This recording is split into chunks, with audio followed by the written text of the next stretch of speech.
Okay, let's just jump right into it.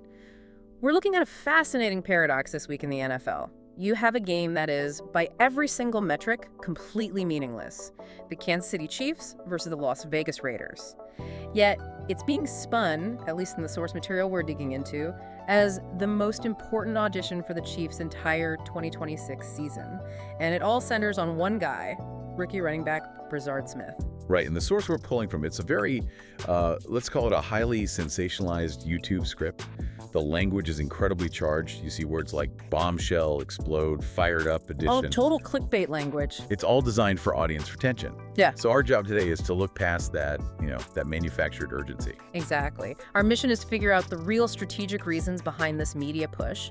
We need to separate the hype from the actual talent and see what the Chiefs really stand to gain by loading him up with touches. Because there is real talent there.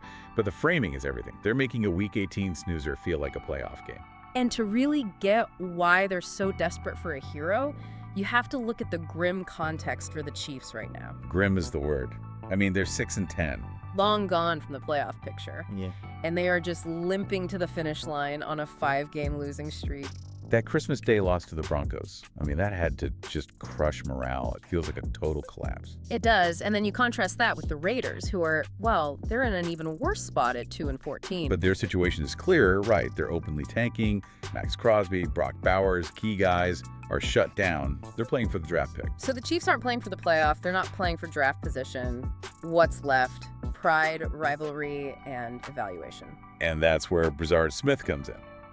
The source positions him as the brightest spark, the antidote to all this misery. The antidote, I like that. It's intense, right? Oh. But the focus makes sense because of the personnel situation. It's a perfect storm. Mahomes is out with the knee surgery. Right. Kareem Hunt is sick. Isaiah Pacheco is questionable, probably just for rest. So the backfield is empty. A vacuum. A vacuum.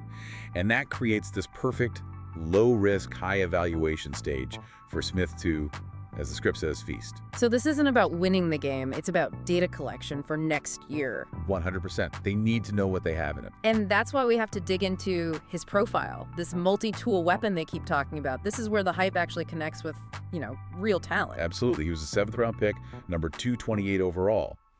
But here's the key detail the source highlights, and it's important. The Chiefs actually traded up to get him. Ah, okay. So he wasn't just a flyer at the end of the draft. They targeted him. They targeted him. They saw something specific. The script calls it a rare blend of receiver skills in a running back body. And the measurables back that up. He's 5'10", 196 pounds, but the big number is the 40-yard dash. A blistering 4.39. That's not just fast, that's elite game-changing speed. And his college background really explains that skill blend. He started out at Miami as a wide receiver. Right, he was an SMU Mustang at the end, but that receiver background is crucial. It explains the hands, the route running. You just don't see that from a typical college running back. So he's not just a back who can catch, he's a receiver who can run. Precisely. And in his last year at SMU, he put up over 1,600 total yards, 18 touchdowns. He's shown he can be a true dual-threat weapon. Okay, so he's got the profile, but his NFL production so far has been, pretty limited. Very limited, just 32 carries for 95 yards. But he did have 23 catches for 170 yards, and he got that first touchdown against Denver. You did. And the source argues that whenever he's touched the ball, even in garbage time, he looks explosive. He looks like he belongs. And they mentioned that punt return against Denver, too. The dazzling 44-yard punt return. Yeah, they claim he looked like the most dynamic guy on the field in those limited snaps. So, given all that, the source has a pretty clear mandate for this game. Oh, it's totally unequivocal. Yeah. They say you should get every carry, every target, every return he can handle. Just load him up. And the tactical comparison they use is really interesting. Think a mini Jerick McKinnon with kick return juice. That McKinnon comparison is the golden nugget, really. Because that's the exact role the Chiefs desperately need to fill. McKinnon was never a workhorse back. Never. But he was indispensable. Pass protection, RPO security blanket, catching wheel routes. He did all the little things. So for Smith to be a mini McKinnon, it's not about rushing for 100 yards. Not at all. It's about, can you pick up a blitz? Can you make a tough catch on 3rd down to move the chains? It's about situational reliability in Andy Reid's system. If he can prove that, his value for 2026 just skyrockets. It absolutely does. And the source frames this whole opportunity as a perfect fit for Andy Reid's coaching philosophy. I mean, the guy has, what, over 280 wins, 3 Super Bowls? He knows what he's doing. Exactly. And his mantra has always been, next man up. He lives for developing depth. A game like this, at the end of a lost season, isn't a throwaway for him. No, it's a laboratory. It's the most valuable data collection exercise of the year. He needs to know what he's working with for the offseason. Smith is the perfect test subject. And the tactical plan they lay out makes a ton of sense. The offense needs juice, especially with other guys out. Averworthy is doubtful. Trey Smith is out. They need someone to create easy yards. So the argument is, you don't just hand it to him, you get creative. Right. Motion him out wide, use him in the slot, throw him a ton of screens, get the ball in his hands in space, and let him work. And this is huge for the backup quarterback too, right? Chris Oladakin? It's massive. A weapon like Smith is a young quarterback's best friend. It simplifies the reads, gives him an easy outlet. You get a clean evaluation on both players at the same time. And this all comes back to that speed, that 4.3940. The source calls it the antidote. And I think that's right, because that kind of speed forces defenses to play differently. Safeties have to play deeper. They have to respect it. And that opens up everything underneath. It's exactly the kind of structural advantage the Chiefs had in their glory years with Tyreek Hill. It's something they've been missing. Their yards after catch numbers were way down this year. Way down. They weren't getting those explosive 20-plus yard plays. Smith's speed is a direct answer to that specific problem. And then there's the special teams argument, which might be the easiest way for him to lock down a role. It's a huge opportunity. The Raiders just gave up a kick return for a touchdown to the Giants. Their coverage is vulnerable.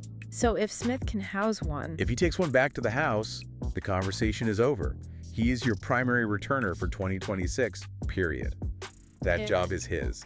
Now, we do have to talk about how this YouTube script, it doesn't just stick to the facts. It gets into some pretty wild territory. Oh, it's straight up propaganda. It uses these fictionalized quotes to build up the drama. Right, like they have a quote from a recovering Patrick Mahomes saying, "Brazard's a dog, speed kills, can't wait to sling it to him next year." Which he obviously didn't say. Of course not.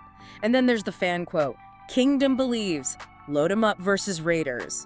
It's all manufactured hype. It is, but it's clever because they mix that hype with actual grounded historical context to give it weight.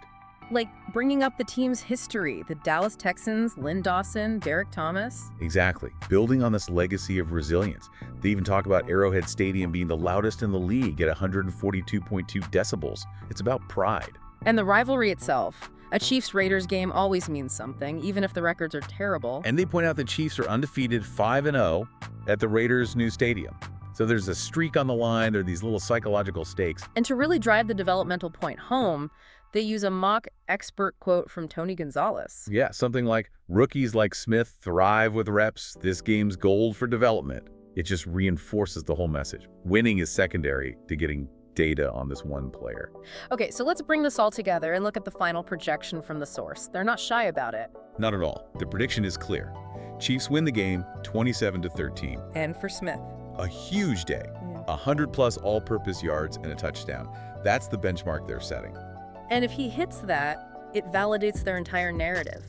But there's a bigger structural reason this breakout is so important. It's the economics of the NFL. He's a 7th-round pick. He's incredibly cheap for 3 more years. So if he can be your RB2 and your main returner... You save millions in cap space you would spend on an older veteran, and that money gets reallocated to the offensive line, to the defense. That's how championship rosters are built. It's a massive financial advantage. It is.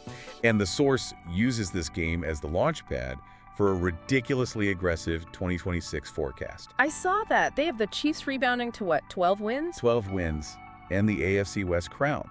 And it's all predicated on Smith becoming this dynamic, cheap weapon combined with the high draft pick they get from this bad season. They're basically saying this one meaningless game is the foundational proof for their immediate return to being a juggernaut.